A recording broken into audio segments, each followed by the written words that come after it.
en día es muy difícil acceder a jugadores de primer nivel porque son unos precios muy elevados, teniendo la capacidad nosotros y los clubes de formar grandes jugadores porque tenemos, siento yo, la materia prima como son los jugadores por el sitio donde vivimos, por el sitio donde gracias a Dios hemos nacido, que es nuestra querida Colombia. Entonces, hablamos un poquitico de historia, la introducción, hablamos de ese útero natural que es el tema de la calle, el fútbol calle, que ya cada vez más tiende a desaparecer, y después ese útero artificial que es el club. Entonces, vale, vamos para adelante y cualquier cosa con mucho gusto y nuevamente bienvenidos a todos. Agradecimientos aquí a nuestro profesor Juan Camilo Arévalo, que va a ser el jefe del Departamento de Preparación Física y Prevención de Lesiones de nuestro fútbol online. Él va a estar encargado de esa parte, de ese departamento, un gran profesional. Después tenemos Diego Armando Álvarez, hoy ligado a Santa Fe, es el analista del profesor Harold Rivera en el primer equipo, gran amigo, gran colega, va a estar a cargo del Departamento de Observación y Análisis de Juego. Y por otro tenemos a José Luis, que va a ser nuestro jefe del Departamento de Comunicaciones. A ellos tres, eternamente agradecido por este sueño que hemos tenido y que poco a poco lo hemos ido materializando. José, si podemos ahí adelantar un poco las cuatro diapositivas, ahí. Digamos que anterior, lo que debemos mirar un poco es la historia es del fútbol, que el fútbol no nació siendo fútbol. El fútbol nació siendo un hijo de un deporte colectivo como el rugby. En un país como Inglaterra, donde más o menos en los años de 1840, la gente ve la necesidad de seguirse relacionando. Estaba pasando esa época de la historia por un tema bastante, en muchos cambios a nivel político, a nivel de crecimiento, especialmente en Europa, y el fútbol nace siendo una derivación de ese deporte rugby.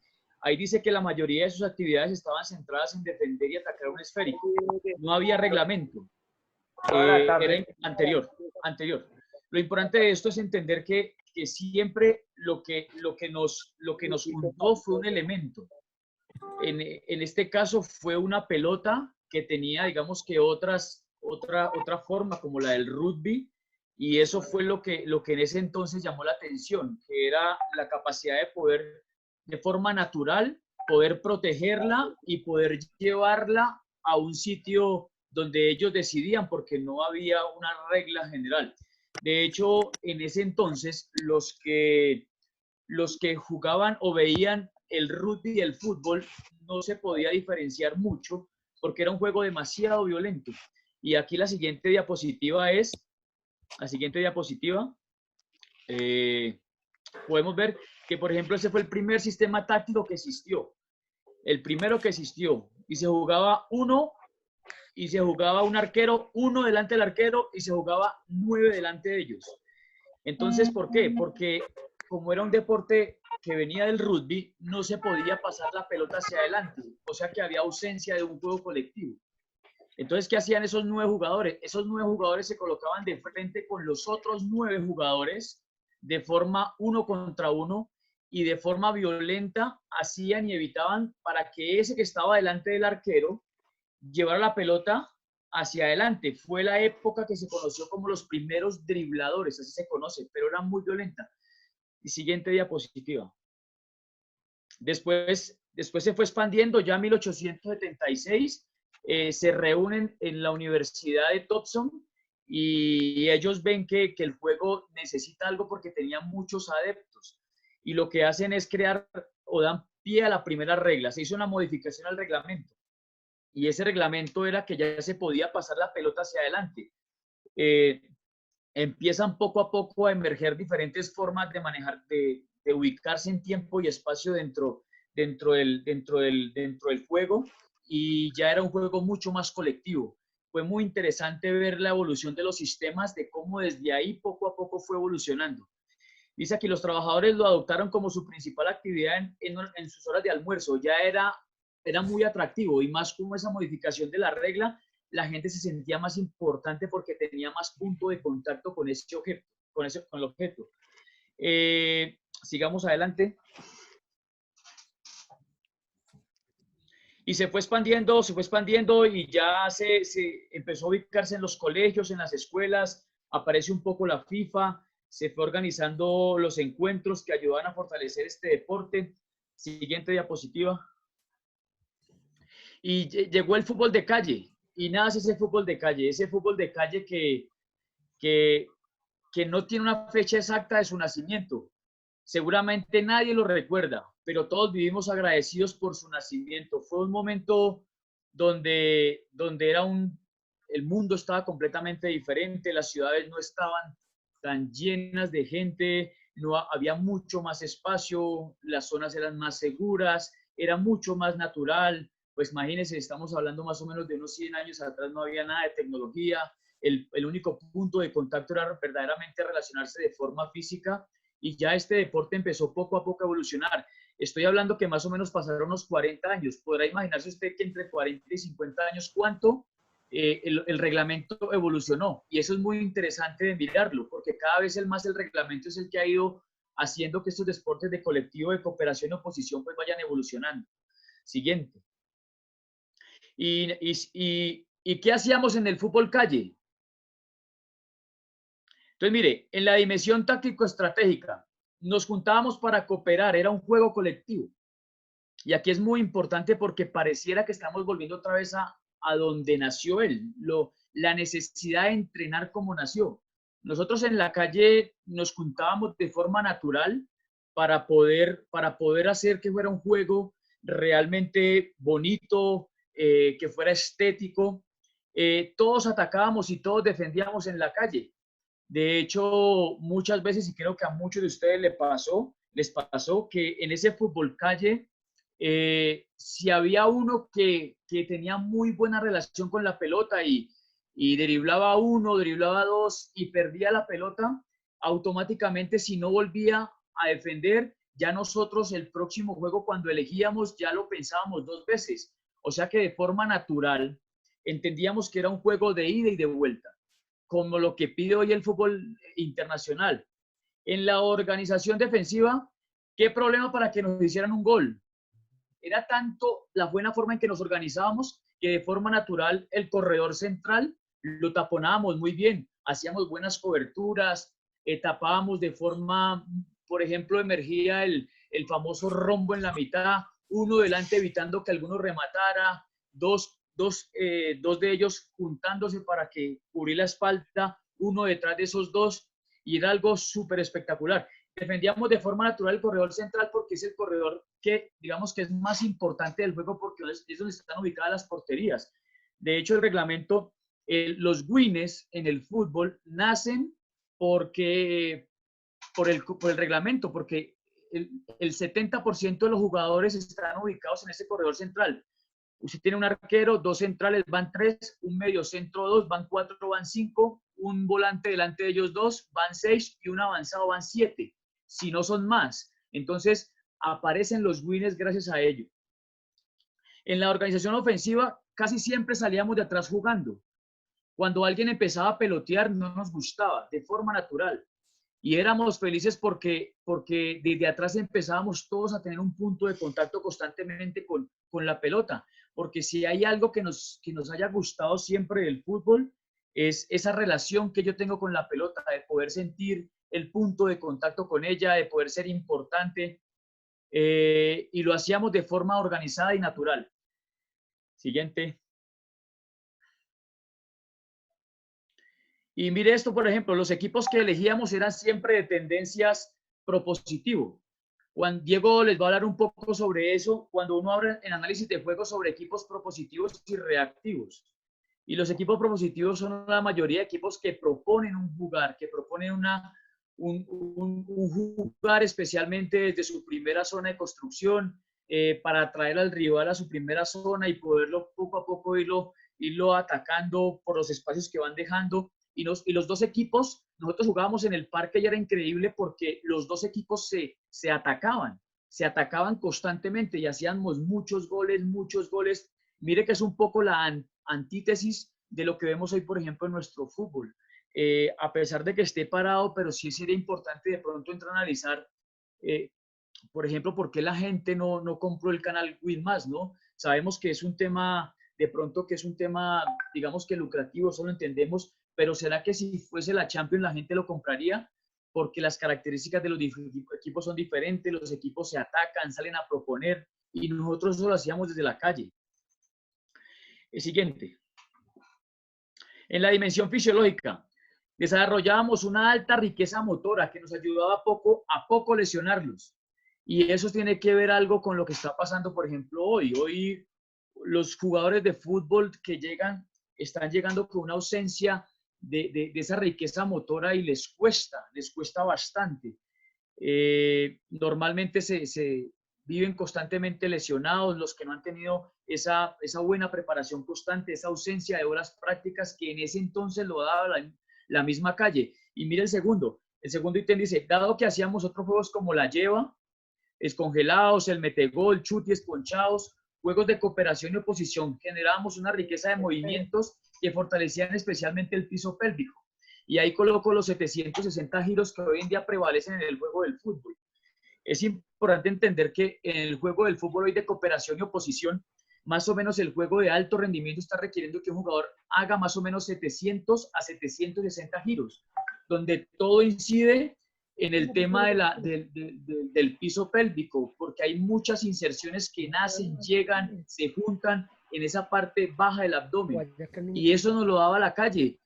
Por ejemplo, el jugar la lleva. El jugar la lleva era un tema de tensión constante, era girar, frenar, era saltar. El tema del metegol, no sé si de pronto el metegol, en Cali se llama metegol, aquí en Bogotá también creo que se llama metegol, y era uno tapando, botaba la pelota, éramos 5, y uno de los 5 cogía la pelota y los demás entraban en fase defensiva. Y ese que estaba uno tenía que proteger la pelota, colocar su cuerpo para que no se la quitaran.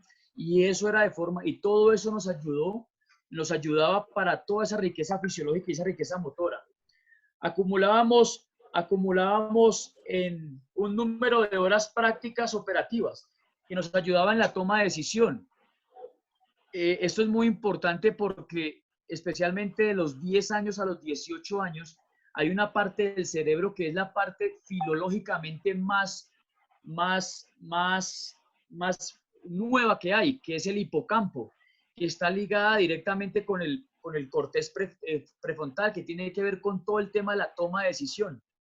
Y nosotros, como todo el tiempo vivíamos jugando no solamente en la calle, sino en la escuela, pues toda esa información iba almacenada a ese cortés prefrontal. Y lo que hacía era una sumatoria de imágenes para que cuando aparecía la imagen verdadera, él pudiese tener un proceso de decisión mucho más acertado.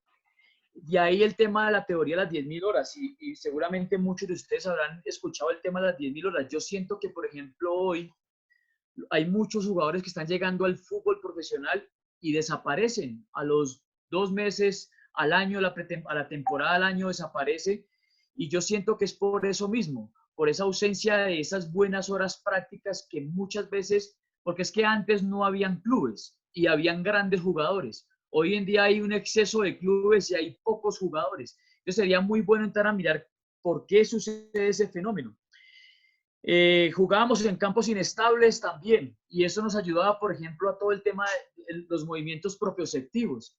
Y como lo hacíamos, el tema propioceptivo, pues difícilmente escuchábamos que un compañero, un amigo de la cuadra se rompiera un cruzado, se desgarrara, que por ejemplo tuviera un poco de pubalgia, que por ejemplo tuviera un esguince grado 2, 3 de forma crónica, porque nos hacíamos y generábamos una cantidad de movimientos que al momento de jugar al fútbol, en el fútbol 11, pues ya teníamos una riqueza y una riqueza motora que nos permitía que no nos lesionáramos. Sigamos.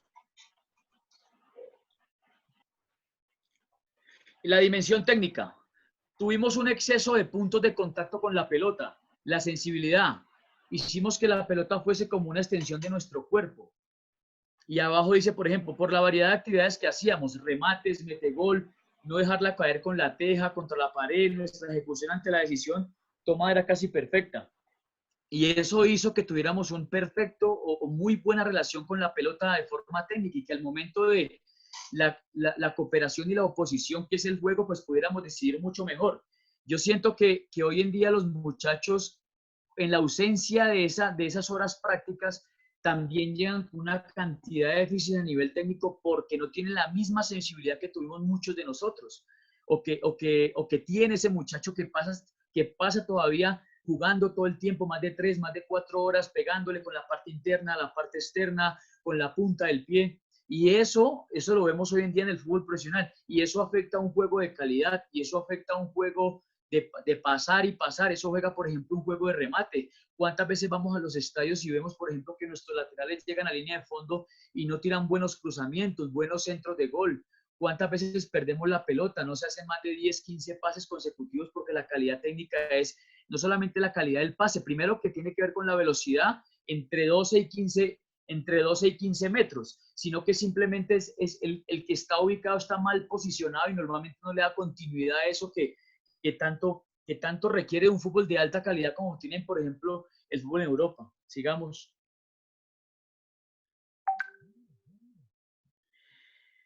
La capacidad de conducir en recto y en diagonal eran uno de los principales indicadores. Aquí coloco René Higuita, porque hoy en día hablamos del arquero en su fase ofensiva y estamos hablando como una moda, pero mire que estamos hablando de los años 90 y José René Higuita, un gran arquero, mire todo lo que ya sabía y lo que hacía. Aparte que él fue héroe de uno de los grandes arqueros que en estos días acaba de morir, también Hugo Gatti, y que en su momento marcaron muchísima diferencia. ¿Por qué lo digo? Porque ahí dice conducir en recto y en diagonal. Es el primer indicador ofensivo de desequilibrio. No es el pase como nos han vendido, es el driblar, es el conducir, porque el conducir elimina, el conducir rompe, el conducir genera el duelo. Entonces, muchas veces vamos a los campos de fútbol de los niños y vemos que el niño tiene su oponente a 15 metros y el entrenador desde la raya mencionándole que pase la pelota cuando el oponente está a 15 metros. Y eso afecta porque es el primer indicador de desequilibrio a nivel ofensivo. De hecho, si miramos en Europa los centrales, una de las características que los equipos europeos los contratan a nivel ofensivo y el primer indicador tiene que ver con la conducción en recto y o en diagonal, porque tiene que ver con la primera fase de construcción. El caso, por ejemplo, de Piqué, el caso de Sergio Ramos, el mismo Davinson Sánchez, lo ve uno con Otamendi, y eso tenemos que volver otra vez a que ellos, y tiene que ver con la relación con la pelota. Muchas veces el niño no conduce porque no tiene esa buena distancia, se le va muy larga la pelota, y eso hay que volver otra vez en el club a que él conduzca, a que él dribla, a que él gire, porque es parte básica y fundamental de cualquier estructura a nivel táctico, estrategia para tener un juego de calidad. Siguiente. La dimensión cognitiva. Tomábamos excelentes decisiones porque teníamos un gran repertorio de acción, lo que hablábamos ahorita, la memoria operativa y el marcador somático. Nuestro cerebro está entrenado de otra forma, de forma natural, valga la redundancia, y los marcadores somáticos tienen que ver con ello, que es el primer indicador que tiene que ver con las emociones para poder decidir muy bien. ¿Cuánto nos generaba, por ejemplo, emoción hacer un túnel? Eso nos generaba una emoción y nos marcaba el resto de la vida. Entonces, al momento de volver otra vez a jugar contra mis amigos o contra la otra cuadra, pues ya tenía un repertorio antiguo que de forma natural sabía. Hoy cuánto nos cuesta ver un túnel en un estadio, hoy cuánto nos cuesta ver un sombrero. Y eso tiene que ver con toda esa dimensión cognitiva. Aparte de eso que dentro del juego lo hacíamos de forma muy bien, jugábamos, por ejemplo, sin petos. Y eso nos ayudaba a que constantemente jugáramos con la cabeza levantada. Y todo el tema de la percepción, que es uno de los indicadores para poder aprender mejor, que tiene que ver con uno de los sentidos, la percepción, pues el jugador se ve mucho más elegante, puede tomar más decisiones porque no solamente mira a su frente, sino a su izquierda y a su derecha. Entonces, todo este fútbol de calle, mire todo lo que nos trajo y hoy en día lo estamos anhelando porque siento que nuestros jugadores no tienen ello. Siguiente. Mire, por ejemplo, este tema, la multiedad nos ayudó a ser hombres competitivos. Jugábamos con los mayores y eso nos ayudó a forjar el carácter. El bullying existía, se llamaba se la está montando. Tenía dos opciones, o se hacía respetar o se hacía convertir en el del paseo. El tema de la multiedad, ¿cuánto ayudó cuando jugábamos teníamos 14 años y jugábamos contra uno de 17 en la calle. Y teníamos que jugar contra ellos y teníamos que marcarlos o teníamos que driblarlos y teníamos que soportar ese juego dentro de esa excitabilidad que exigía el estar jugando, por ejemplo, contra la otra calle. Y eso nos ayudó bastante y nos ayudó un montón porque nos ayudó a forjar verdaderamente el carácter, a tomar, a fijar una postura, a defenderme, a tener que defenderme como fuera. No había el intermediario, el padre de uno no estaba ahí porque estaba en otro momento. Si uno llegaba a la casa al padre diciéndole otra cosa, el padre le volvió a uno, vaya, defiéndase, aprenda a ser hombrecito. Y todo eso ayudó porque es el mismo cerebro que estamos entrenando. Siguiente.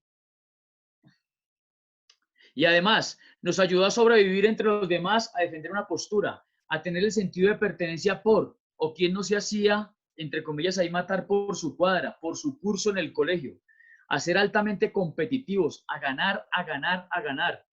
La litro de gaseosa y el pan de la panería de la esquina era nuestra Champions League. ¿Cuántas gaseosas no ganamos y era el trofeo más anhelado de todos? Y eso cuánto nos ayudó a tener ese espíritu competitivo, ese espíritu de, en la adversidad de podernos vencer, de podernos sobreponer. Íbamos perdiendo y sabíamos que era el último gol y lo llevábamos y lo empatábamos y lo llevábamos a punto extra y para hacer un gol era increíble y era completamente. Entonces, toda esa cantidad de experiencias de repertorio, no solamente de tipo fisiológico, práctico, sino de tipo emotivo, era espectacular y todo eso. Piense usted 10 años haciendo eso durante 5 o 6 veces por semana en su infancia, en su adolescencia, pues le ayudó bastante, que hoy en día los muchachos desafortunadamente no tienen, nacieron en otra época. Ya vamos a mirar ellos. Siguiente. Siguiente. No tuvimos nunca un entrenador de la cuadra. Nosotros mismos nos organizábamos, orientábamos los espacios. Si el espacio estaba muy largo, lo orientábamos. Traiga para acá un poco, esa está muy largo, ¿no les parece? Está muy ancho. O sea, un sentido de naturaleza, un sentido de espacio y tiempo, porque sabíamos que para eso necesitábamos espacio coherente y tentativo para podernos defender. En los arcos igual, los ubicábamos. El gol valía hasta cierta parte de la estructura cuando no teníamos un arco normal. Y jugábamos excelente y éramos felices. Y digamos que ahí yo coloco que no teníamos entrenador. Y a veces el entrenador llegó hoy en día o llega hoy en día y es a separarlos. No utiliza el juego como una herramienta fundamental para aprender un juego colectivo como el fútbol, sino llegas a hacer otras cosas que igualmente es un tema personal. De hecho, nuestro proyecto lo estamos haciendo colocando una postura personal donde defendemos una idea que tenemos de juego, una filosofía que tenemos en relación a él, y en eso digamos que somos muy respetuosos, pero es a veces increíble uno llegar y ver entrenamientos de niños de 12 años, 13 años, y están completamente separados, ya con un paracaídas a la espalda, otros con una barra con tantos kilos a la espalda, y la cancha y la pelota ahí. Cuando eso después lo podríamos mirar en otro espacio, de cómo eso no es que no sirva, lo que pasa es que no es suficiente para un juego que no se juega de esa manera. Parece ser que haciendo otras acciones como un 3-3, un 4-4, esa preocupación fisiológica que se está buscando, pues es mucho mejor cuando se hace en un contexto real, en un contexto simulado, en un contexto preferencial, para que el jugador pueda decidir. Aquí podemos hacer como la primera serie de preguntas, ¿no? José, Juan Camilo. Sí, acá podemos hacer la primera serie de preguntas, entonces, por favor, las escriben, el profesor Diego va a estar observándolas, y bueno, ahí vamos haciendo la dinámica de una vez. Mientras tanto, a todos los que se han conectado, ya tenemos 64 personas en nuestra primera charla. Los podemos estar invitando para que nos sigan en redes sociales, @Fútbol Más Online en Facebook, @Fútbol Más Online en Twitter y @Fútbol Más Online en Instagram. Esas son las redes sociales para que nos sigan y pues estemos mucho más en contacto. a lo largo de estos días también le estaremos informando a todas las personas que pues están interesadas en hacer parte de nuestra comunidad para que se preinscriban nuevamente en en la siguiente charla que tendremos, la número 2, con el profesor Diego Álvarez. Esta también va a ser totalmente gratuita para que todas las personas, si ustedes quieren participar de ella, tienen que nuevamente preinscribirse a nuestra plataforma en las redes sociales, repito, @Fútbol Más Online, tanto en Twitter, Facebook e Instagram. Profe Melo, ¿quiere agregar algo más mientras que pues vamos ya con las preguntas? No, yo siento que si no hay preguntas, entonces sigamos y ahí vamos adelantando. Listo, perfecto, profe. Sigamos 6:32. Creo que estamos cumpliendo con el protocolo del tiempo. Vale, vale. La siguiente diapositiva ahí.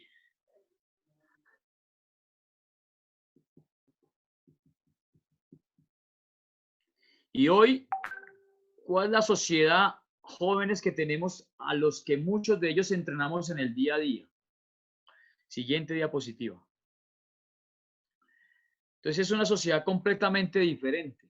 Es una sociedad a la que nosotros vamos a seguir cada vez más teniendo contacto con ellos, normal. Son los seres de hoy y no es que sean buenos ni malos, simplemente que es una sociedad y una generación completamente diferente y que tiene unas características que lo hacen completamente diferente a los que nacimos, por ejemplo, nacimos en otra generación y esos son ellos son los que hoy en día vamos a entrenar, los que hoy en día el mundo del fútbol da sumas de dinero grandísimas, y no mire cuánto dio por Vinicius, un jugador de 18 años, lo que está haciendo Valverde en el Real Madrid, lo que hace cada jugador que sale del contexto suramericano, el contexto europeo, y son los que tenemos. Y aquí también tenemos grandes jugadores que hoy en día debemos saber, debemos conocerlos para poder entrenarlos de una manera diferente, porque dígale yo que no puedo siempre... mandarle ahorita el pantallazo porque ya Por favor, qué pena, profe, que lo interrumpa, por No, favor. tranquilo. Exacto, desactivar el audio.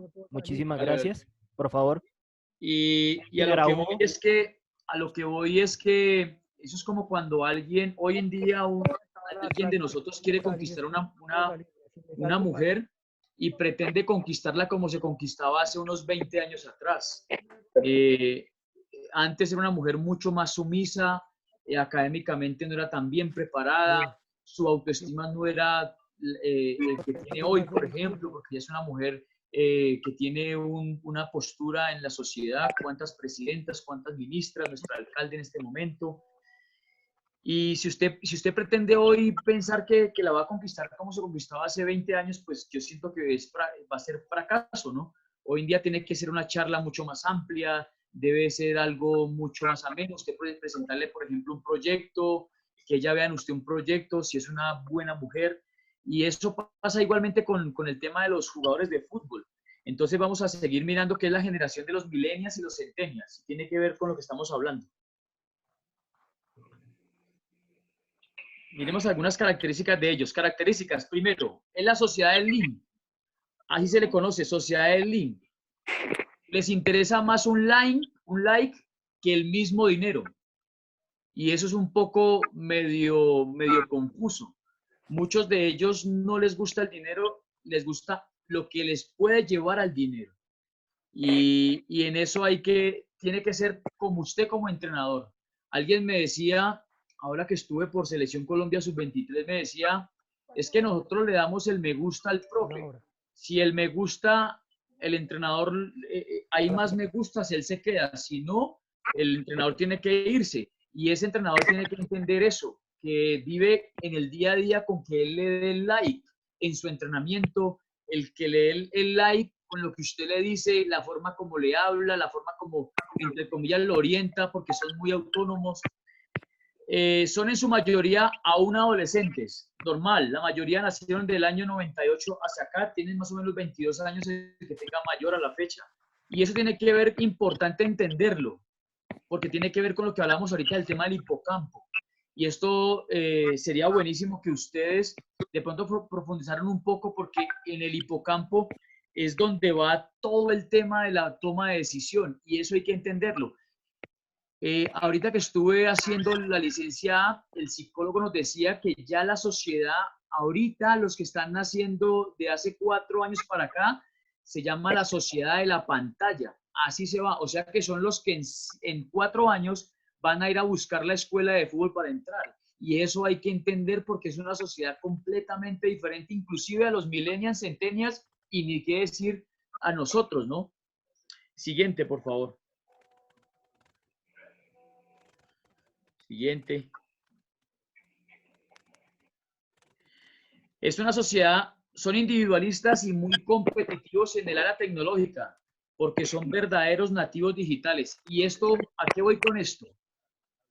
Que ya ellos, si usted en el entrenamiento, y estoy hablando del fútbol base, porque si voy al fútbol profesional, no hay nada que hacer.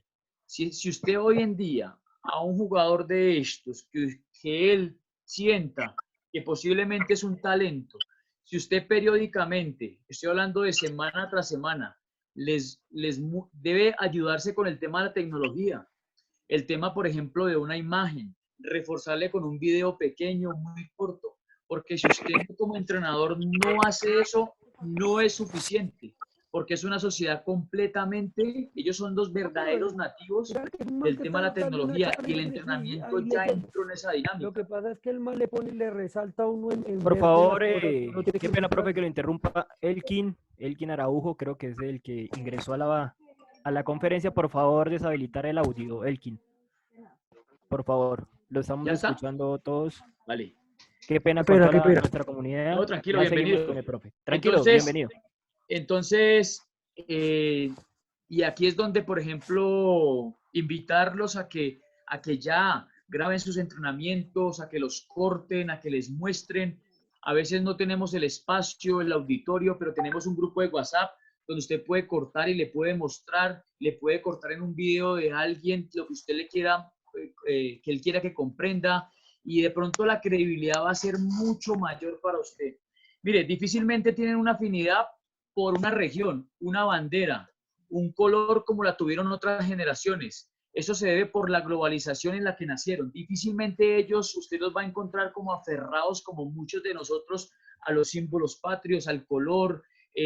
Somos un poco todavía muy conservadores y eso a veces es difícil de entender. Y difícil de entender porque nosotros sí somos muy apasionados y sentimos que podemos y que damos la vida por el color, por el equipo, por la institución.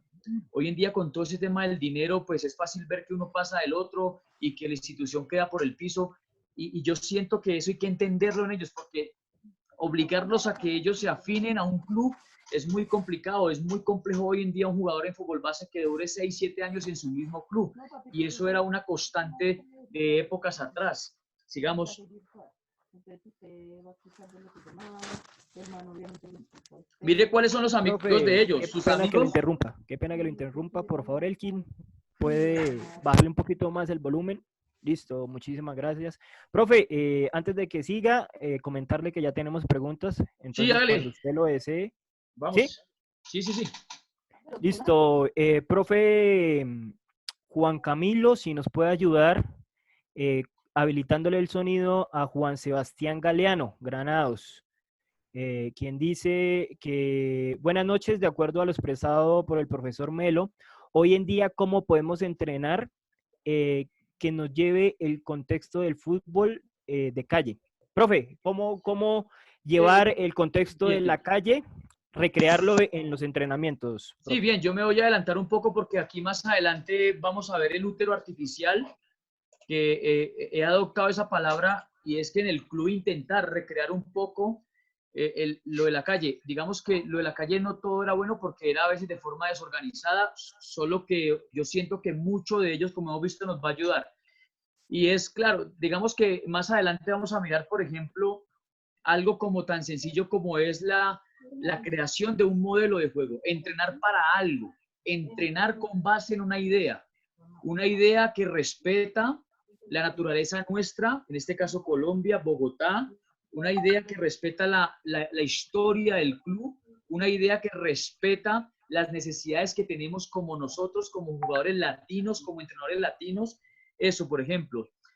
Volver otra vez a a preocuparnos que el juego sea lo más importante, y es a través del juego entrenar ese fútbol deseado. Piense, por ejemplo, que hoy está entrenando y termina de entrenar y mañana le dice a sus jugadores, bueno, mañana vamos a empezar a las 4:40, 4:30 con el torneo de chuties. Esos muchachos hoy no duermen. Mañana todo el día están ansiosos porque es un tema competitivo. ¿Cuánto nos ayudó el torneo de chuties? Por ejemplo, al tema del remate, que es un tema importante de mirar. Y es que nuestros goleadores, por ejemplo, mire, hay que mirar en los últimos torneos en la liga cuántos han sido extranjeros. Y eso es importante porque estamos preocupados a veces por una idea colectiva y nos olvidamos de eso que tiene que ver con la estructura individual, que por ejemplo es el remate. Entonces hacemos un juego de 7 contra 7 buscando la conservación y la posición de la pelota, y el delantero nunca remata. Pues claro, cuando llegue el partido y tengas acción, pues va a ser diferente y va a ser muy difícil que él decida bien. Entonces, ya más adelante seguiremos un poco profundizando y bien la pregunta. ¿Seguimos? Profe, si le parece o vamos con otra pregunta. No, hagamos otra pregunta y seguimos y tenemos tiempo. Listo. Entonces, acá nuestro participante, Julián Perea. Profe, Luis, cordial saludo. De acuerdo al proceso de fútbol a través de la historia, ¿considera que los cambios que han realizado los sistemas de juego se han acoplado por el tiempo en el cual se compite o por las características que cada día tiene los jugadores de fútbol? Yo siento que eso tiene que ver con muchas cosas. Tiene que ver con las características de los jugadores, tiene que ver con que cada vez los jugadores entienden mejor el espacio y el tiempo. Siento que tiene que ver con el conocimiento del juego por parte del entrenador y por parte de los jugadores.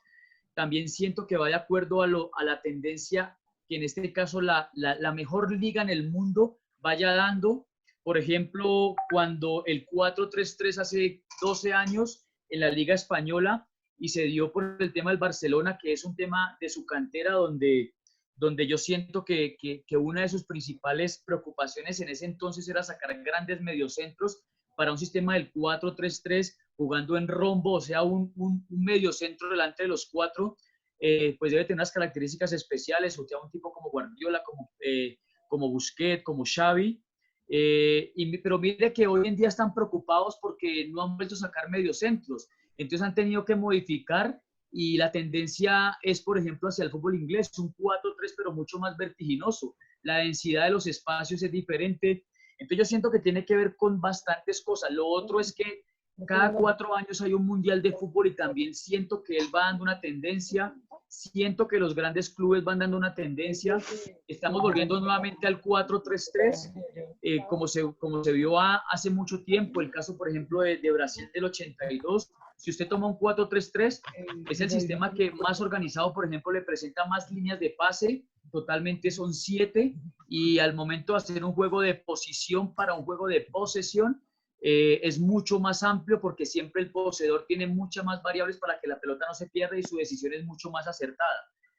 También tiene que ver con la forma como el fútbol va expresando lo que en los países es. Si usted ve nuestro fútbol es el reflejo de nuestra sociedad, un fútbol lento, desorganizado por momentos, aparatoso, a veces es muy denso en la mitad, y si miramos es lo que vivimos, por ejemplo, en la capital, porque concentra, eso tiene que ver porque eso es parte del inconsciente colectivo. El hombre mediante el juego expresa lo que él en su inconsciente tiene, no solo de ahorita, sino de sus antepasados.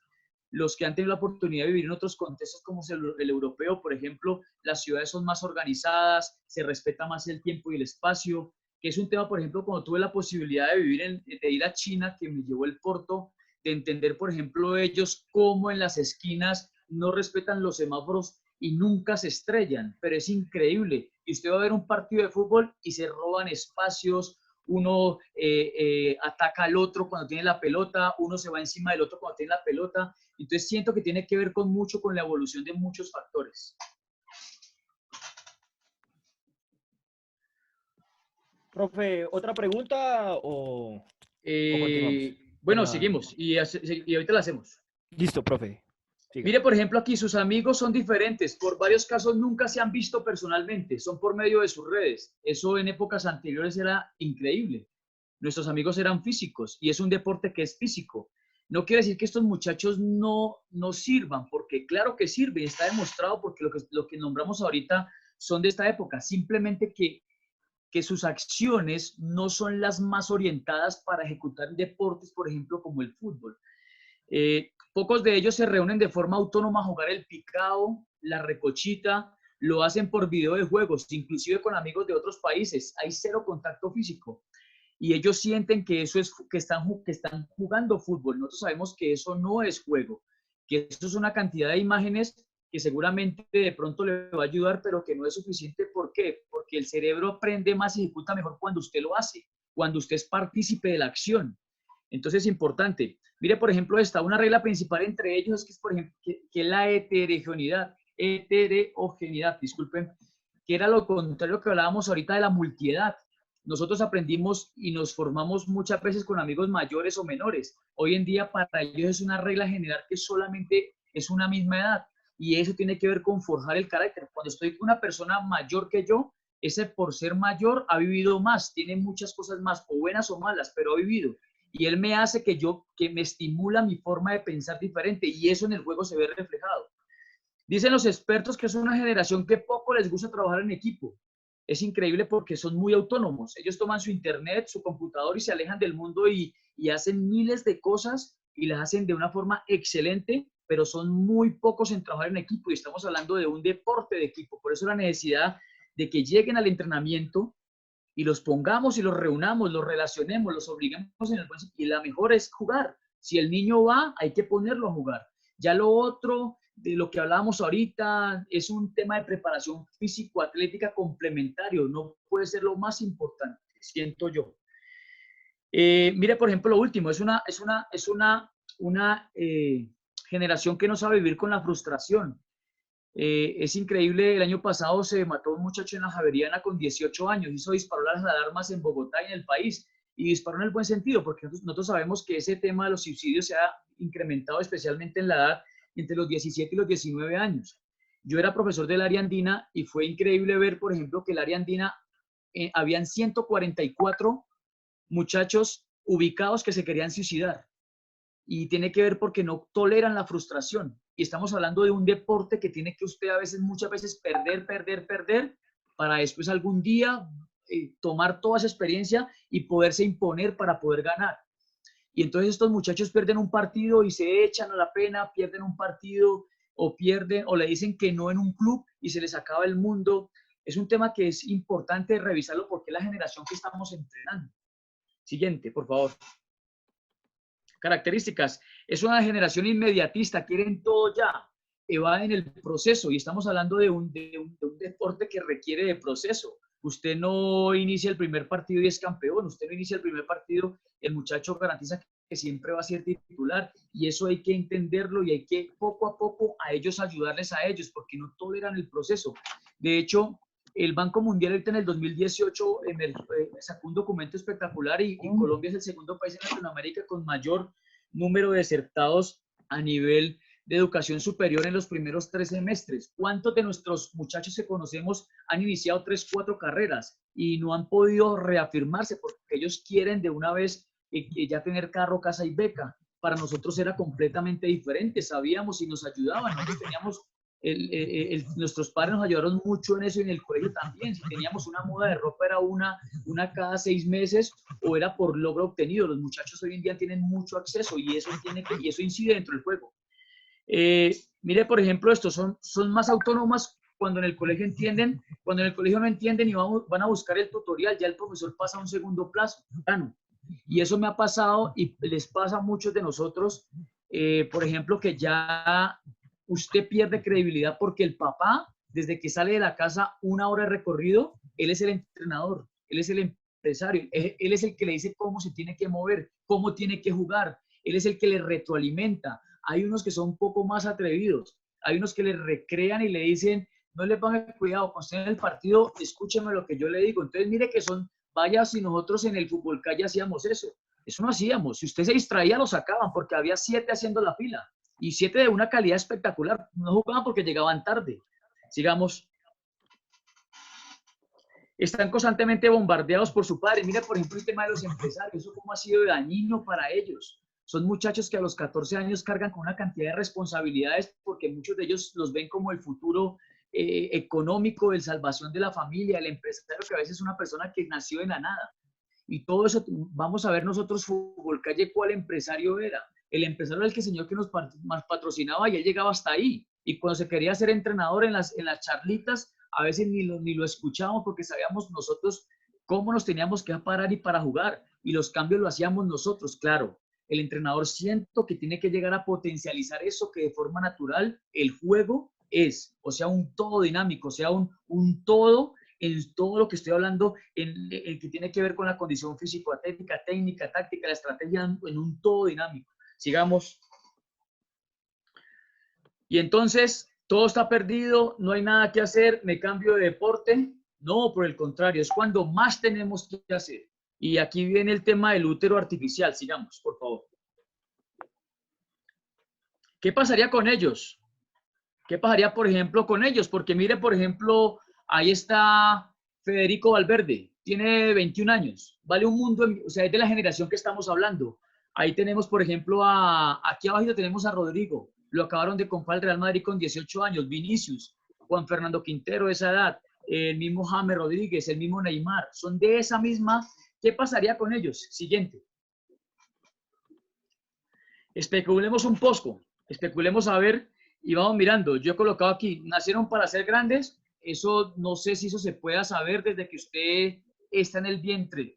No sé, de pronto es en la antigüedad de los dioses, pero hoy en día no sé si usted nace para ser grande, no sé. Y a veces el contexto no es suficiente, sino entonces el hijo de Maradona, de Pelé, hubieran sido grandes jugadores de fútbol y no lo fueron. O sea que no es suficiente.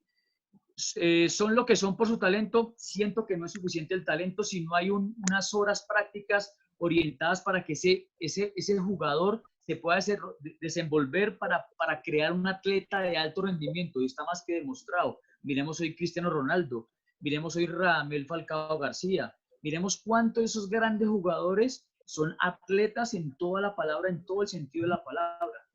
Aquí dice, por ejemplo, encontraron contextos organizados, sistémicos, orientados a obtener logros deportivos a corto. Yo siento que sí, por ahí va el tema. Yo siento que ellos han encontrado contextos muy organizados de forma sistémica, o sea, de forma progresiva, coherente, que tiene que ver con el tema de los sistemas dinámicos complejos, o sea, que no se da un paso sin estar premeditado el segundo, y el segundo va encadenado con el tercero, y el tercero con el cuarto, y el cuarto con el primero, y el primero para el último. Aquí hay otro. ¿Su éxito ha sido cuestión de suerte? No, yo tampoco creo que sea cuestión de suerte. Siento que es cuestión de organización, de entrenamiento. Muchos le llaman trabajo. Bueno, es válido. Aquí lo último, garantizaron un número de horas prácticas que le ayudaron a construir un atleta. Siento que ese número de horas. Piense, por ejemplo, cuántas horas pudo haber jugado Rodrigo en la calle. La vez pasada, el año pasado, tuve la posibilidad de irme un mes de vacaciones a Santa Marta, a la casa de Alexis Enríquez. Todavía jugaba con Nacional. Y Alexis, tengo una muy buena amistad con Alexis por su tío Julio Chalares, que son muy grandes amigos. Soy preparador físico, el segundo, el profe Alberto Gamero en Millonarios. Y era increíble, me sentaba ahí al frente de Pescadito, donde han surgido grandes jugadores.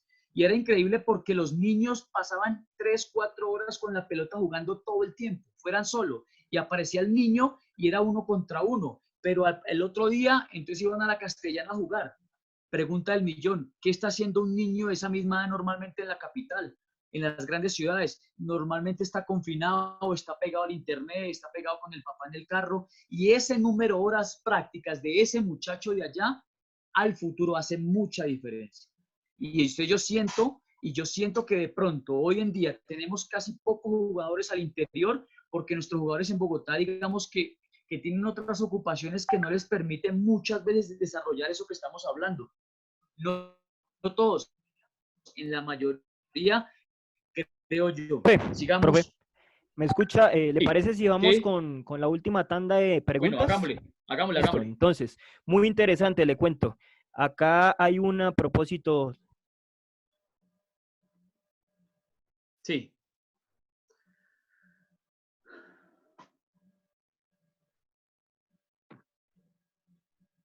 ¿Sí? Ese fútbol de calle. ¿Cómo dice? No lo escuché, José. Discúlpeme. Profe, ¿ahí me escucha? Ahí le escucho perfecto, José. Como estuviera en mi Listo. casa. Ojo, me contamina. Perfecto, entonces, buenas noches a todos. Jaime Castro pregunta, ¿es inevitable la evolución de la tecnología dentro del desarrollo del ser humano? ¿Sí? Sí, ¿Cómo claro. utilizar esa tecnología para volver a recuperar ese fútbol de calle? Yo Pregunta siento, Jaime Castro. yo siento, profesor Castro, que hay que utilizarla de la mejor manera. Hablábamos, por ejemplo, del tema de cortarles un video. Mire, los muchachos de hoy en día les gusta el fútbol, no el juego. El fútbol es cualquier cosa, el fútbol es fama, el fútbol es el periodista, el fútbol es el Tito Puchetti en el buen sentido, o periodista que va y lo entrevista a la casa, eso es fútbol. Juego es otra cosa. Muchos de los grandes jugadores son jugadores del juego, les gusta jugar, competir, 1 contra 1, 2 contra 2, 3 contra 3. Un muchacho de hoy en día no le gusta ver fútbol, no le gusta ver fútbol, es increíble porque no les gustan ni los profesionales. Y aquí de pronto hay varios profesores que han estado en el fútbol profesional y no les gusta. Usted pasa por las habitaciones de concentración, están jugando play, otros están jugando cartas, otros dominó. Son muy pocos los que están viendo fútbol.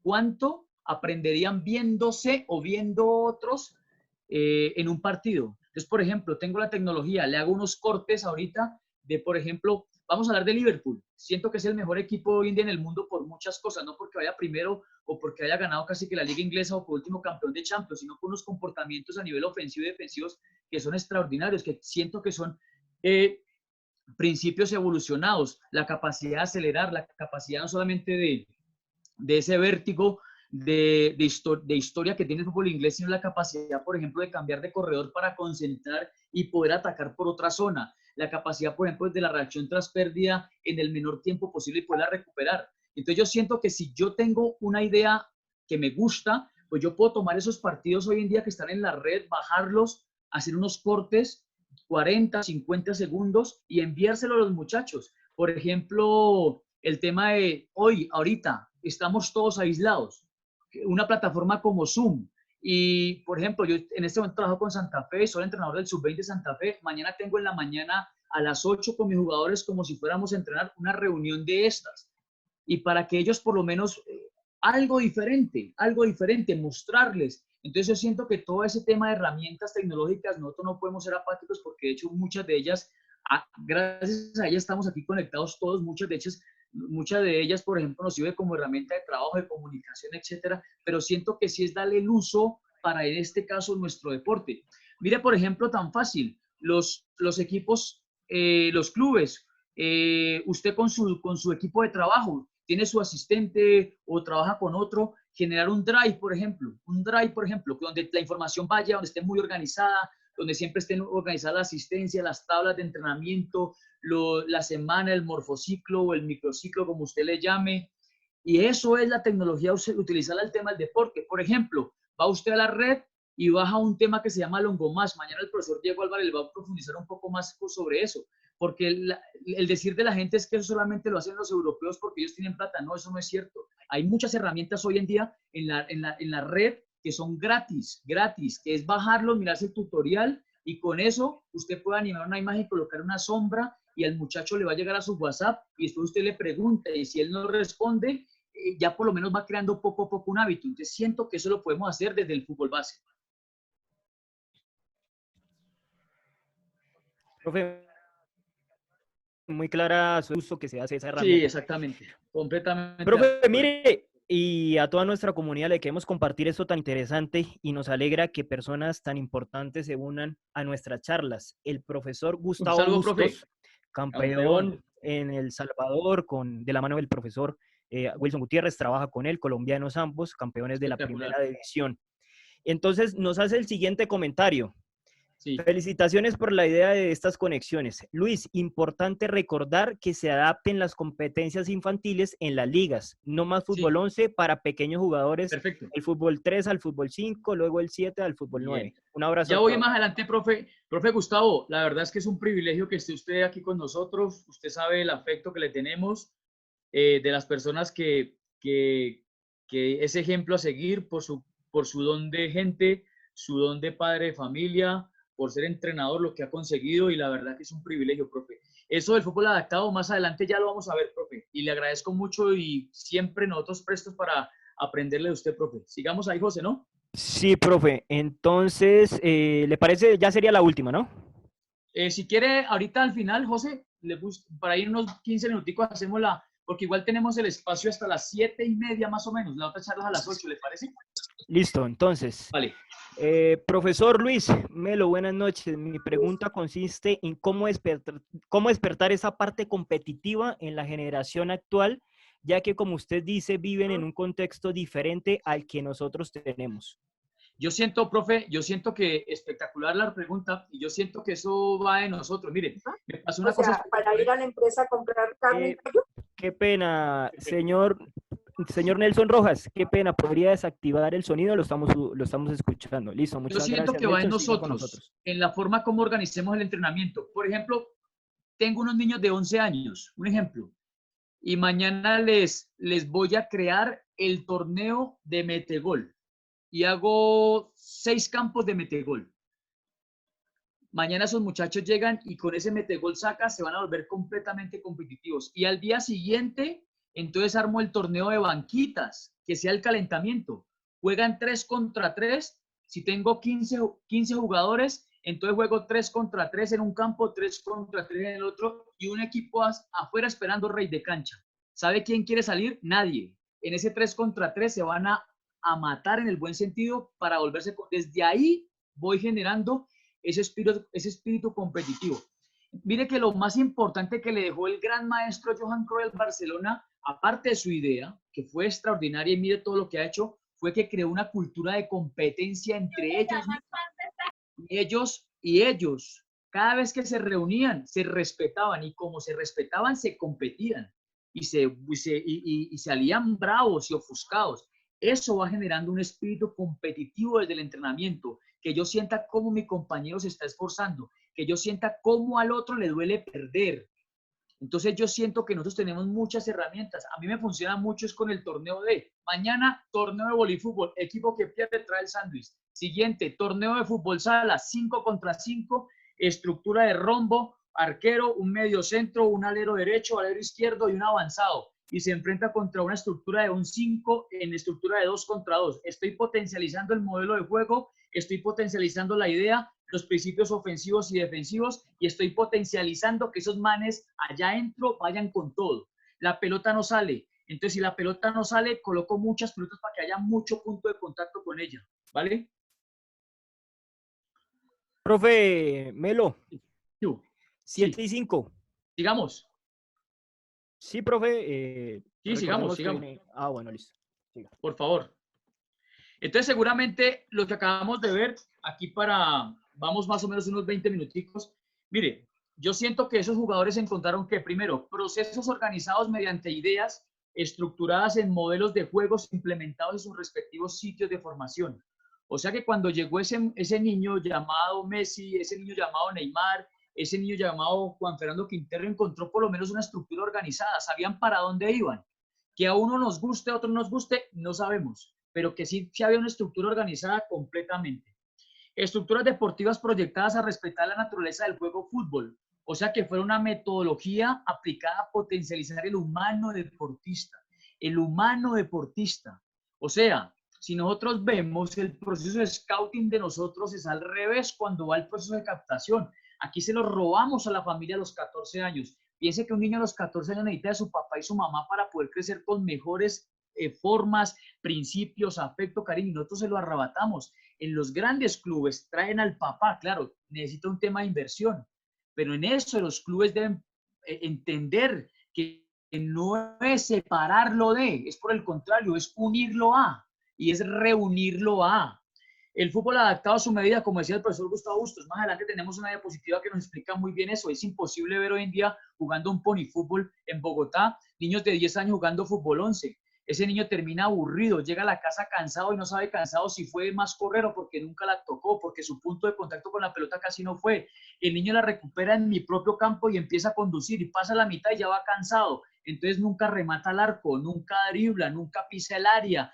El arquero tiene punto de contacto, el arquero voltea a mirar atrás y es un arco completamente de fútbol 11. Entonces, el arco para los arqueros es el tamaño de la responsabilidad. Piense cuando el niño mira atrás y mira todo ese tema de su arco y lo ve grande, es un tema de frustración, porque cuando él salta no la toca, o cuando él salta siempre lo que le van a rematar es goles. Entonces, estamos completamente. Después tenemos fútbol, he visto fútbol jugando fútbol por fútbol con reglas de fútbol 11. Hay que adaptar la regla, porque el entrenador pendiente del fuera de lugar, niño, ni entiende eso. Entonces, son muchas cosas que hay que mirar. Por cuarto, seguramente encontraron un proceso de construcción de un jugador de fútbol. Se va paulatinamente integrando por etapas, como decía el profe, los diferentes elementos del juego. Siguiente, por favor. Gracias. ¿Por qué un modelo de juego? ¿Por qué un modelo de juego? Un modelo de juego como guía para ver operacionalizado el fútbol que yo quiero y que yo quiero como entrenador o la institución. ¿Qué fútbol nos gusta? Nosotros aquí hablamos que los uruguayos juegan feo, pero ellos tienen un modelo institucional y con eso han sido 2 veces campeones del mundo. Y hoy en día nos siguen llevando y nos van a seguir llevando años porque están completamente organizados. Y Uruguay es un país de 4 millones de habitantes. Hay que entender esto. La existencia de un modelo de juego es esencial para coordinar todo el proceso de entrenamiento en el que se implementa. Profe, qué pena que le interrumpa. Julio Hernández, por favor, ¿podrías desactivar el audio un momento? Es que te estamos escuchando. Gracias, Julio. Las tomas de decisión de los jugadores y de los entrenadores son altamente influenciadas por el modelo de juego. Porque a veces, por ejemplo, y vamos al caso, tengo 2 días para entrenar, es la pregunta que a veces surge, pero ¿cómo hago? Entonces el niño va a la Morena y el entrenador le dice, ¿por qué no sale jugando? Y lo regaña y se pone bravo el entrenador y el niño, pobrecito. Y entonces uno se da cuenta que el día martes y jueves, el día martes fue a entrenar el equipo. Entonces hacen una cantidad de coordinación, muchas veces siento yo que desorientada al mismo juego. Si el entrenador se le ocurrió hacer un poco de finalización, tiene la mitad de cancha, entonces por ahí el niño va y toma agua y se demora 5 minutos, porque eso también hay que controlarlo, siento yo. Y a lo último dice, no, hagan fútbol. Y el entrenador está por allá, es el primer día. El niño se va para su casa convencido de que entrenó normal. El entrenador también, digamos que eso, va el jueves y empieza y dice, no, vamos a hacer finalización y vamos a hacer otra vez fútbol 11. Mi pregunta es, ¿cuándo de los 2 días usted le creó un escenario para que el niño, el arquero, saliera jugando? ¿Y usted por qué le va a exigir al niño el día sábado, domingo, que salga jugando? Entonces yo siento que cuando hay una estructura, un modelo, usted sabe qué es lo que tiene que entrenar. Si quiere, vamos siguiendo, porfa. Mire, por ejemplo, esto es un estudio que estoy haciendo ahorita, personal aquí. Estoy identificando cuáles son los indicadores tácticos ofensivos de todos los jugadores en la posición. Y ya identifiqué más o menos 79 que tienen los jugadores de top. Tomé la última lista de la FIFA de los últimos 4 años y los clasifiqué en los defensas centrales, los mediocentros, laterales. Y, por ejemplo, esto que sería interesante fue compartirlo más adelante. Siguiente. Defensas centrales, por ejemplo. Siguiente. Mire, por ejemplo, estos son mis principios de juego. Va a hablar 2 horas. Siguiente. Por ejemplo, este es un indicador que yo identifiqué los grandes jugadores que tienen. Ofensivos, los centrales a nivel ofensivo. Participar de la primera fase de construcción, ejecutando pases cortos, medios y largos con éxito. O sea que si esto lo tienen los grandes jugadores de las mejores ligas, no estoy hablando de los europeos, estoy hablando de donde sea. Deme un segundo. Un segundo. Profe. Sí. Profe, ¿le parece si vamos con las últimas preguntas y las conclusiones? ¿O todavía le faltaba? No sé, una pregunta, sí. La otra charla es a las 8, ¿verdad? Sí, profe. La Sí, idea es que la gente sí. se conecte Yo antes. siento que podemos unos 20 minutos más, 7:30 puede ser, y terminamos. 7:20. 7:25, hagámosle, ahí me comprometo a terminar, hagámosle. Listo. Sigamos entonces. Y gracias. ¿Por qué siguiente? Aquí el segundo punto es el tema de metodologías aplicadas al juego del fútbol. La siguiente. Metodologías aplicadas a potencializar. ¿Por qué las metodologías? Que esto lo hemos escuchado y lo venimos escuchando. No, que es que eso es una moda, que eso no se puede hacer. yo siento que sería importante que le diéramos una ojeada de fondo de por qué lo importante de esto que para nosotros es nuevo, en otros contextos nació hace 30, 40 años.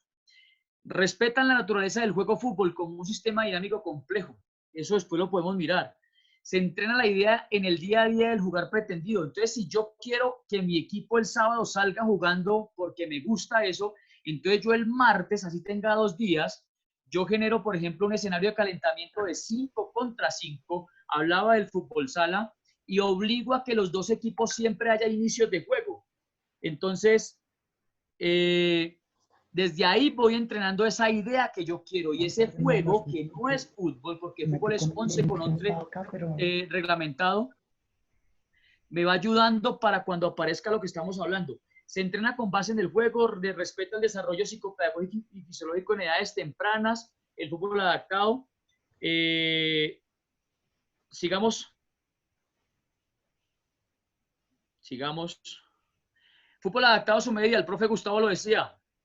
Siguiente. Ya vamos a terminar. Miren, de formas adaptadas a las características físicas, psíquicas y comportamentales de los niños, teniendo como base las siguientes características. Campos reducidos, reducción del tamaño de la portería, reducción del número de jugadores, reducción del peso y tamaño de la pelota, simplificación de las reglas de juego. Siguiente.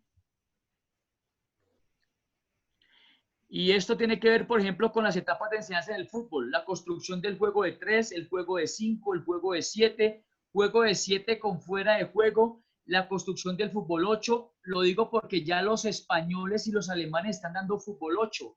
Todo parece indicar que tiene que ver con la evolución del sistema 4-3-3 como se está dando, o sea, ya lo están preparando a ese niño para la evolución que está teniendo el sistema actual del 4-3-3. Eso lo puedo mirar mucho más adelante porque es muy interesante. Y la construcción de un juego de 11. Aquí más adelante vamos a mirar una diapositiva. Siguiente, por favor. La construcción del juego de 5. Por ejemplo, el objetivo, evaluar y desarrollar la capacidad del juego 5. Finalizar con eficacia las acciones de juego. Construir constantemente la presencia del adversario, buscando colocarse entre la pelota y el arco. Tiene que ver con el juego de posición, ubicación de tiempo y espacio para darle continuidad especialmente a las acciones ofensivas. Buscar encadenar las diferentes habilidades técnicas. Por ejemplo, si el jugador hace conducción y remate, el gol vale por 3. Eso es lo que va a marcar diferencia. Si el jugador hace un dribbling, pasa y busca en pared y vuelve a rematar, vale por... Entonces, eso lo podemos a crear desde el contexto nuestro cuando hacemos nuestro fútbol adaptado. Siguiente. Siguiente, por favor.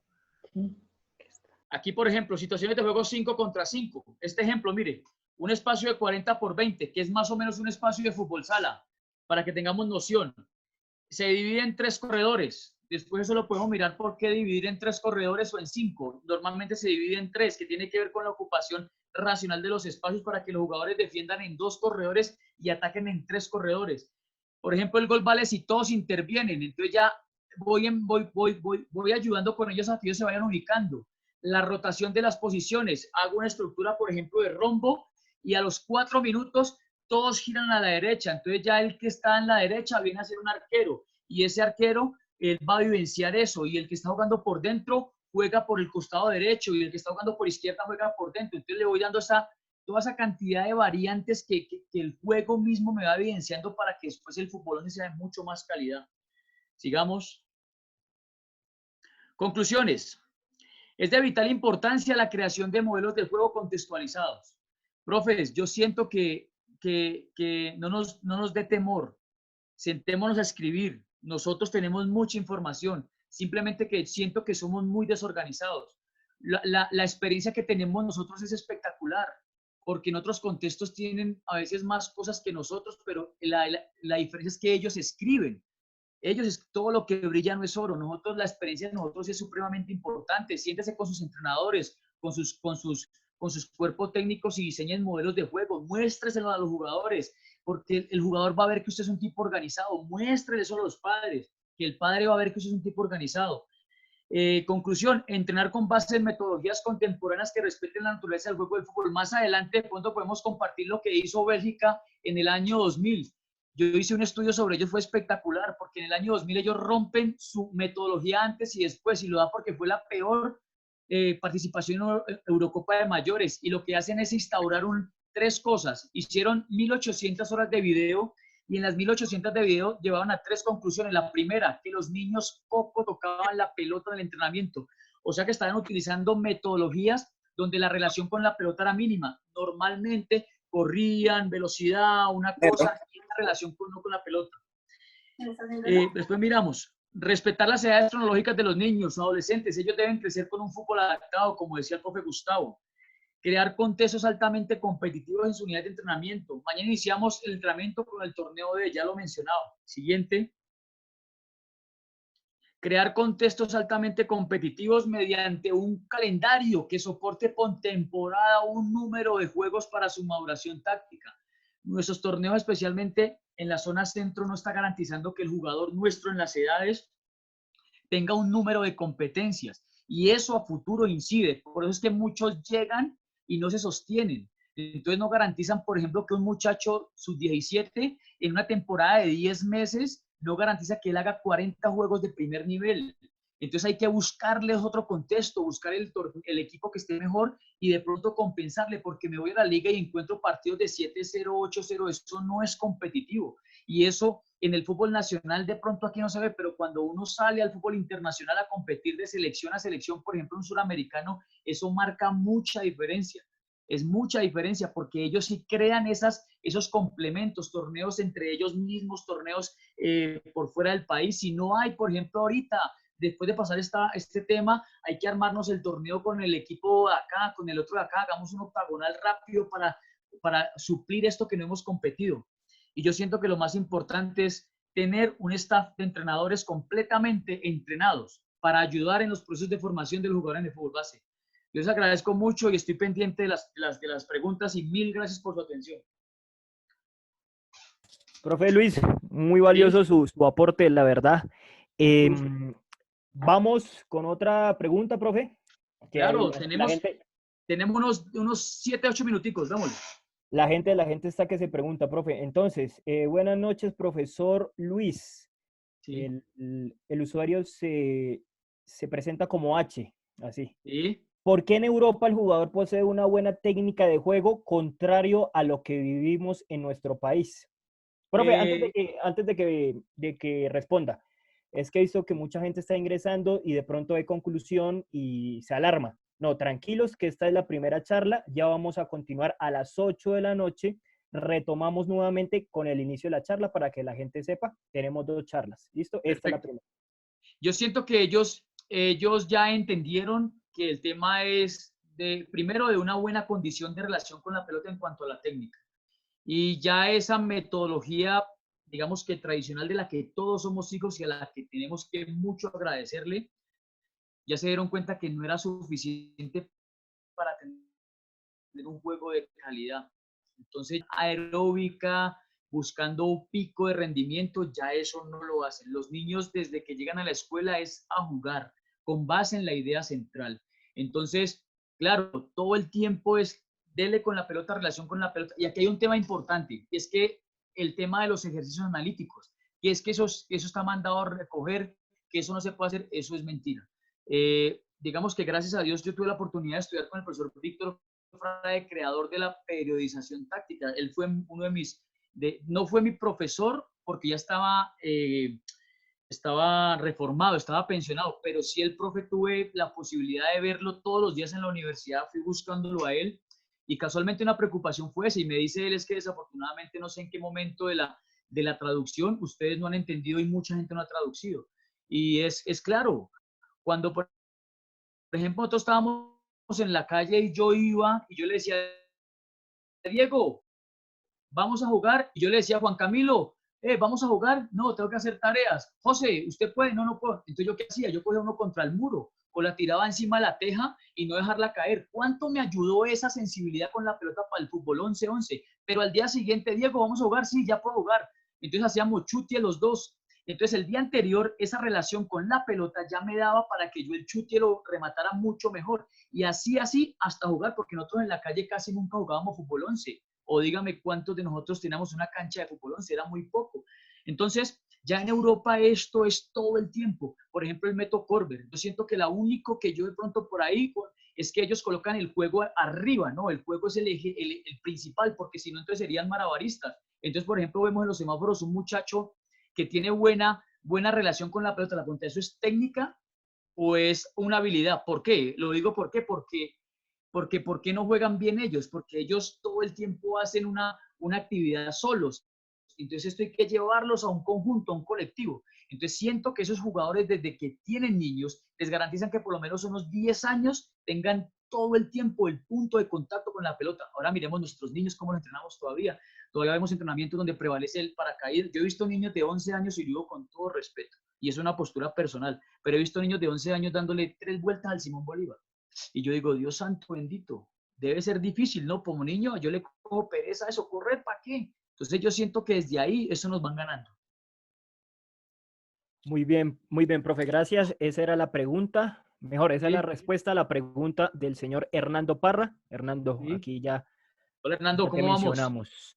Profe, la última, ahora sí. Pregunta Cristian Correa. Bueno, con respecto al contexto del útero natural, esto de que se da en la calle, los pases largos, ¿no sería posible que la evolución también se dé en la forma de entender el juego?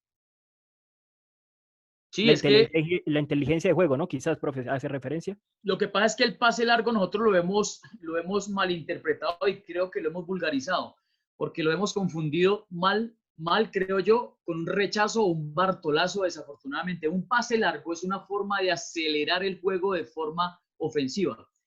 Es uno de los indicadores que acelera más el juego, por ejemplo, en la liga inglesa.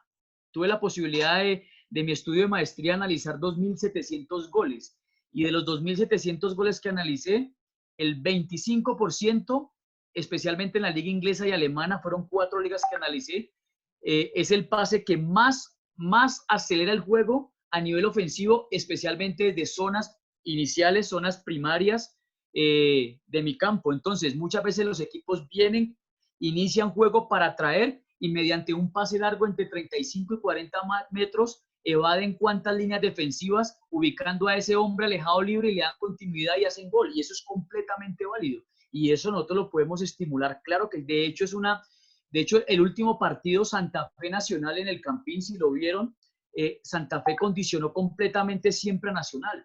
Y lo condicionó que Nacional terminó orientando la pelota de forma dividida y todo lo perdió, porque tiene que ser una variable del primer proceso de construcción. Bueno, profe, para darle cabida a todos, la última, ahora sí. Hágale. Entonces, el señor, espérame, reviso acá, 7:22, esta es la última que nos entró. Jefferson Spitia, buenas noches, profe, un gran saludo. Hola, Jefferson. Teniendo en cuenta el modelo de juego de cada club y haciéndolo conocer a los jugadores, ¿cómo mejorar la autoeficacia de cada jugador en la competencia, ya que después de una acción errónea, el jugador entra en frustración y no vuelve a aparecer en el partido?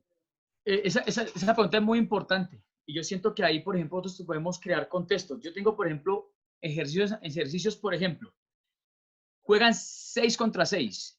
Equipo que tenga, hay 20 jugadores, a un equipo esperando mientras hace un rondo simple para que no quede quieto, y juegan 6 contra 6, 2 minutos, y el que pierde sale.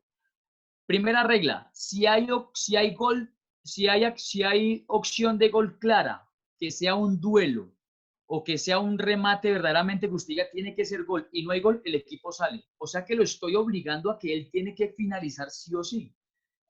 Entonces yo siento que nosotros podemos, mediante un juego reglado, si la palabra está bien utilizada, poder ayudar a que esa eficacia y esa autoeficacia aparezca en el juego. Porque ¿cuántas veces el jugador remata y nosotros no le corregimos? ¿Cuántas veces el jugador tiene que rematar y no remata? ¿Cuántas veces el jugador debe pasar para el mejor ubicado y no? Y tiene que ver con la autoeficacia. No solamente la última parte ofensiva, siento yo. El proceso ofensivo lo vemos solamente en la 16-50 porque es el más importante, porque es el que define. pero hay un proceso previo. Eficacia también tiene que ver con la capacidad de pasar en el momento indicado, que tiene que ver con el binomio tiempo y espacio al mejor posicionado para que él pueda rematar, porque es un juego de ofrecimiento. Entonces siento yo que nosotros desde el entrenamiento le podemos generar ese contexto para, por ejemplo, juego 11 contra 11 y hago la pelota parada inmerso. Entonces, pum, me invento el penalti, remato 3 penaltis. Obligatorio rematar 3 penaltis. El primero tiene que hacerlo para que le dé vida al segundo y el segundo tiene que hacerlo para que le dé vida al tercero. Si el primero lo erra, no hay penalti. Entonces ya lo obligo a que ese 1 contra 1 haya gol. Y si el arquero tapa, entonces le coloco otras reglas, etcétera, etcétera. Listo, profe. Entonces, de esa manera damos por terminada la charla, la primera de esta noche, del útero, fútbol base del útero natural al útero artificial con el profesor Luis Melo. Le recordamos a todos los que se conectan a esta hora, 7:27, que esta es la primera charla. Como ustedes José, me saben. despido de ellos. Sí, profe, dígame. Sí, me despido. Yo la verdad le agradezco a toda la gente que está conectada, invitándolos que sigamos creciendo. Es un momento bonito en medio de la dificultad para seguir creciendo. Es un momento de reflexionar, de mirar como sociedad qué estamos haciendo, de a veces de colocar las cosas importantes, de mirar qué es lo importante y qué es lo urgente. A veces hablamos de juego colectivo y somos lo más desunido en nuestra familia, de que aprovechemos el tiempo para estudiar, el tiempo para nosotros ejercitarnos en nuestra casa, evitar que no nos vamos a subir mucho de peso. Somos personas que somos el ejemplo para el otro, que estemos pendientes de nuestros jugadores y ánimo que después de la tempestad siempre vendrá la calma, vendrán tiempos mejores, lo económico va a ser difícil, pero de la mano de Dios vamos a salir adelante como país, como fútbol, como ciudad, con todo. Agradecerles a todos y un grande abrazo para cada uno de ustedes. Así es, profe, como dijo el gran Alfredo Di Stéfano, no hay mejor jugador que todos juntos. Y entre todos vamos a superar este momento. Entonces, recapitulo ya para terminar, a todos los que acaban de ingresar, esta es la primera charla de la noche. A las 8 comenzará la otra. Le pedimos a todos los que ingresaron a la primera que pues les dé la posibilidad a las demás personas que hagan parte de la segunda jornada del día con esta primera videoconferencia. Los que están interesados en seguirnos acompañando, que esperamos que sean todos los que están acá, con respecto a nuestra segunda charla que la dará el profesor Diego Álvarez, tiene como título modelo de análisis básico para nuestro día a día. Les recordamos que a través de redes sociales nos tienen que seguir para hacer nuevamente la preinscripción. Hacemos nuevamente una preinscripción para que todos participen y puedan disfrutar de nuestras charlas totalmente gratis. Entonces, recuerden, @futbolmasonline, tanto en Twitter, Facebook como Instagram. En estos días estaremos publicando el enlace de preinscripción para que ustedes puedan ingresar ya a nuestra segunda conferencia con el profesor Diego Álvarez. Así que llegamos al final. Muchísimas gracias a todos los que participaron, a los que preguntaron, a Cristian Correa, a Mario Fernando Guzmán, a todos, Gustavo Bustos, al profesor Gustavo Bustos, en fin, a todos los que participaron. Nos vemos a las 8 nuevamente con la segunda sección para las personas que no tuvieron la oportunidad de estar en esta primera sesión. Que estén muy bien. Profe Juan Camilo, puede ya cerrar la reunión.